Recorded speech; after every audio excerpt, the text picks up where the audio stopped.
Всем привет! Продолжаем заниматься построением зубчатых колес в Fusion 360.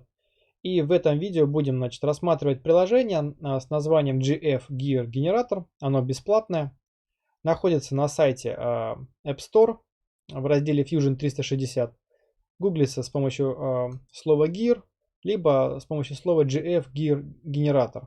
Вот это. Оно бесплатное. Устанавливается оно бесплатно на Windows либо на Mac. Необходимо сначала залогиниться под своим, собственно, логином и паролем, под которым вы входите во Fusion. Скачивайте его, устанавливайте.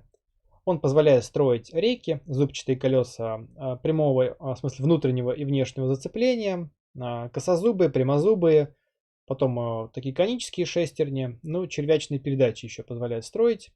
Так, рейки я уже говорил. Итак, после установки, так, Fusion обновился. Если другие приложения устанавливались вот сюда, в Create, оно будет находиться во вкладке Tools. Называется GF Gear Generator. Нажимаем на выпадающую менюшку и появляется вот такой вот перечень, скажем так, возможностей. Итак, посмотрим Spur Gear. Здесь у него есть модули. Модули только из стандартных, скажем, предустановленных. Выбираем какое-то значение, выбираем количество зубов, например, 15. Также можно здесь высоту шестеренки и угол сцепления. Ну, пусть будет 20 градусов. Обычно либо это 14,5, там, либо 20 градусов. Так. Здесь есть галочка Fast Compute. Если ее снять, то построение будет происходить намного дольше. Возможно, даже точнее. Точно сказать не могу. Если у вас возникают проблемы с отображением вот этого диалогового окна, то есть здесь вот пополам скрыты эти вот поля для ввода. Берем за верхнее поле данное окошко, прилепляем, собственно, здесь справа к границе дисплея. И вот за этот ползунок мы можем вот так вот его расширять, и станут доступны, скажем, те области, которые могут быть невидимы потенциально. Нажимаем ОК. Вот наша, скажем так, прямозубая шестеренка появилась. Причем, если другие приложения создают их в отдельных компонентах, здесь он создает это сразу в вкладке Bodies.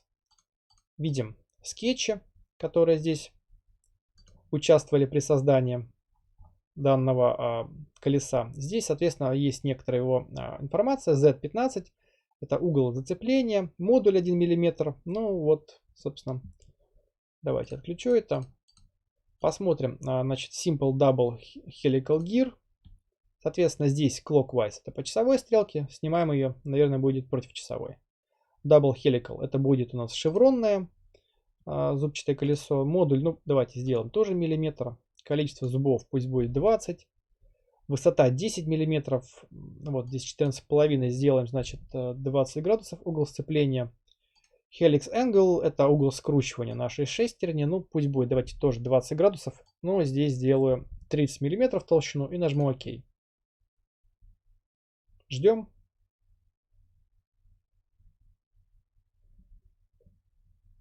Так, какая-то здесь ошибка появляется. Нажимаю ОК, но все достраивается. А еще такой особенная, скажем, особенность такая есть в этом приложении. Каждый раз после создания новые элементы из выпадающего списка здесь, он возвращает видимость всех тел. То есть это не очень удобно, причем он создает ее в начале координат, и нужно их отключать, видимость, как сейчас я отключу. Создам теперь Bevel Gears, то есть конические шестерни. И здесь сделаю опять-таки модуль 1 мм. И здесь он создает сразу пару из двух таких шестерней. Скажем, у одного можно задать 17 зубов, у второго, например, 20. Угол сцепления пусть будет 20 градусов. И нажму ОК. Происходит вычисление. Смотрим браузер. Появляется какие-то куча промежуточных тел, построения. И опять все наши тела активировали свою видимость. Появляются две вот такие конические шестеренки.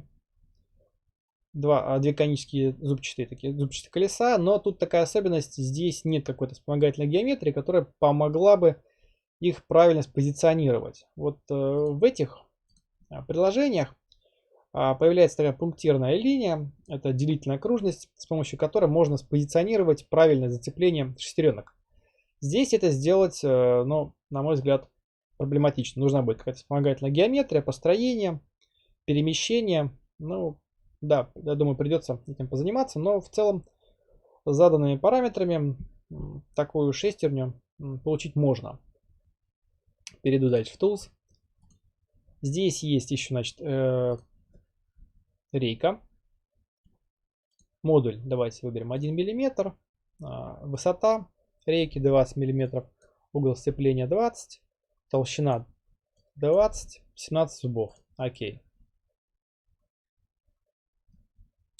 Ну, вот, собственно, это рейка. Ничего особенного, все то же самое, как и в других инструментах. Но там есть, скажем так, линия, которая должна контактировать с делительной окружностью. То есть зацепление там контролировать намного легче. Так, смотрим дальше. Здесь есть червячная передача Worm Gear Drive. Здесь, соответственно, есть два типа helical. То есть это будет шестеренка косозубая, входить в зацепление с червяком. Давайте сделаю опять модуль. Единичку, 17 зубов, длина червяка, Worm Gear Height, соответственно, высота червячной шестеренки, угол сцепления 20 градусов пусть будет, и, значит, Worm Drive радиус 5, ну пусть будет 7 миллиметров, нажмем ОК, например. Сейчас все построится. Отключу опять все тела, кроме последнего. Так, кроме двух последних. Создаются они вот так вот. Так, 7. Скорее всего, вот это вот 7 миллиметров. Ну да, посмотреть его сейчас не очень получится. Так, вот, цилиндрик. Да, вот его радиус получается 7 миллиметров. Ну, вот эти все параметры мы можем регулировать, задавать. Close. Соответственно, передачные отношения, насколько я правильно понял, вот таких передач заключается в том, что у нас есть количество зубов на шестерне. Сколько здесь у меня их-то было? Ну, окей, допустим, если мы их делаем 17 штук, то у нас получается соотношение 1 к 17. Один оборот это червяка, это 17, это 1/17, скажем, этого оборота этой шестеренки. Если у нас двухзаходный червяк, то, соответственно, один оборот это 2 зуба проворачиваются. Ну, то есть соотношение, по-моему, Z количество зубьев к количеству заходов вот на этом червяке. Если я не прав, поправьте. Так, тут есть еще один, скажем, тип червячной передачи. Hobbit Straight называется. Так, пусть будет здесь 2 мм. Ну, оставлю все по умолчанию, чисто для примера. Так, идет построение. Так, уберу все, кроме вот этих двух. Здесь, собственно, как раз получается вариант, в котором у нас есть вот такие насечки на колесе. Честно говоря, как это называется, я точно сказать не могу. Здесь у меня выбраны не очень удачные настройки по моей червячной этой передаче. Давайте немножко подредактирую. Сделаю здесь все-таки количество зубов, например. Так, Worm Drive. Да, нужно модуль уменьшить на 0,7, например, и нажму ОК. То есть вариант по умолчанию опять оставлю. То есть у нас здесь было зубчатое колесо, теперь же у нас здесь... Так.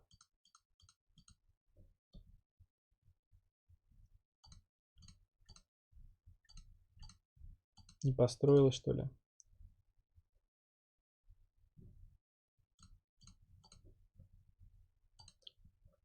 Так. Странно, странно, странно. Здесь должен, в принципе, появляться вариант, даже может быть с насечками. То есть может быть просто вал, на котором будут насечки. Так, 17, 5, но оставлю по умолчанию.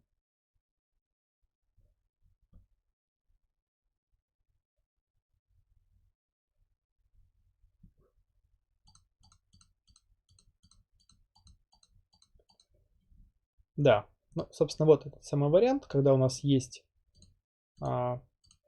получается, некоторый вал, и на нем есть вот такие вот насечки.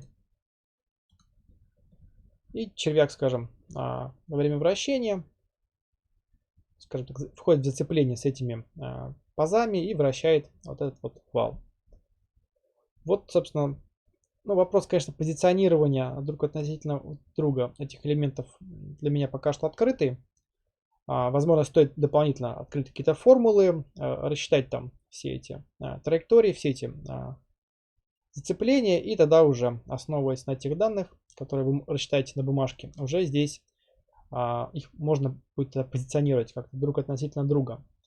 Ну, вот такой вот, собственно, интересный инструмент. Конечно, здесь еще есть вот такие вот зубчатые колеса с внутренним зацеплением, но мне не понравились, как они выглядят. На мой взгляд, они не жизнеспособны. То есть, если... Где последний элемент? Вот. То есть, как я это вижу, по сути, это просто является копией шестерни. То есть, это обычное зубчатое колесо, да еще и косозубое, которое вырезается просто в болванке. То есть, не знаю, зачем это нужно, потому что, в принципе, если мы смотрим FM Gears, скажем, и смотрим вот этот Internal Gears, мы видим, что профиль здесь, вот на этой превьюшке, совсем другой у этого колеса. То есть, здесь он должен расширяться, идти, чтобы могло внутри, скажем, могла внутри шестеренка какая-то пробегать, зацепление. Ну, то есть я считаю, что, может, я не очень понимаю, для чего нужны конкретно именно эти, скажем так, построения. Если вы можете мне это объяснить, напишите в комментариях, будет классно. Но, в принципе, можно ограничиться вот этими 5 в самом начале. В принципе, они неплохо строятся. Я сравнивал вот этот спургир прямозубые шестерням с той, которая строится вот с помощью FM Gears. Они отличаются только вот этими радиусами скругления у основания зуба. То есть здесь они есть, а вот у этого GF генератора он их не строит. Другие шестеренки я не сравнивал, но, скорее всего, тоже какие-то минимальные отличия могут быть. Если кто-то пользовался, печатал на принтере, например, строил какие-то модельки свои с помощью данного приложения, отпишитесь об этом в комментариях. Мне будет интересно вас послушать. На этом я данное видео заканчиваю. Спасибо за внимание, ставьте лайки. До новых встреч.